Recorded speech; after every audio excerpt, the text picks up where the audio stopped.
Hello বন্ধুরা, আজকের রাতের রেসিপি চিকেন আছে, চিকেনের লেগ আছে, স্কিন আছে। আর এদিকে দেখো টমেটো, কাঁচা লঙ্কা, পেঁয়াজ, আবার ধনে পাতাও আছে। কখন খাবো এখন বুঝতে পারছি না কখন খাবো।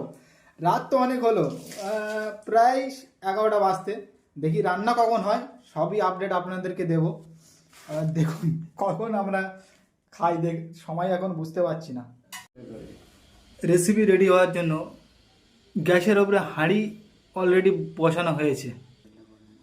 বন্ধুরা দেখো, হাঁড়ির মধ্যে অলরেডি সয়াবিন অয়েল চলে এসছে। এরপরে পেঁয়াজ যাবে, এই চলে আসছে পেঁয়াজ পেঁয়াজ পেঁয়াজ কুচি।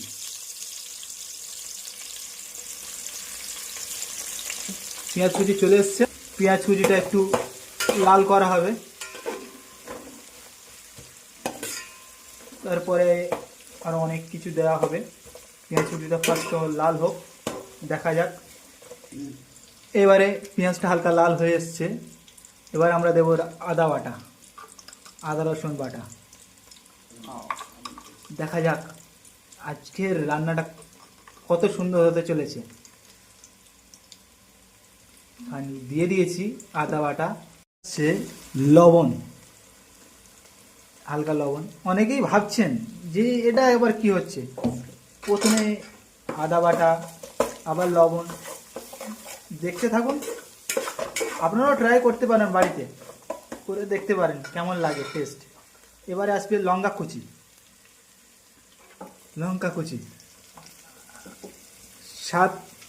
স্বাদ মতো লঙ্কা কুচি, যার যেমন স্বাদ, যে যেমন লঙ্কা খায়। এটা হালকা লাল লাল করে নিতে হবে। এবার আসবে টমেটো কুচি। অনেকেই ভাবছেন এত মশলা আগে কেন, মাংসটা কেন না। আর আপনাদের বাড়িতে, অনেকেরই বাড়িতে প্রথমে মাংসটাকে ফ্রাই করা হয়, কিন্তু এখানে আমাদের রান্নাটা একটু আলাদা ধরনের। যদি আপনারা খেতে ইচ্ছে হন, ট্রাই করে দেখতে পারেন। টেস্ট অতি সুন্দর, একটু আলাদা টাইপের খেতে লাগে। যার যেমন রান্না তেমন খেতে লাগে, একটু ট্রাই করে দেখতে পারেন বাড়িতে। এটা হালকা একটু লাল লাল করে নেব। এবার আসছে হলুদের গুঁড়া, কালার অনুযায়ী হলুদের গুঁড়া। একটু নাড়াচাড়া করে নিতে হবে।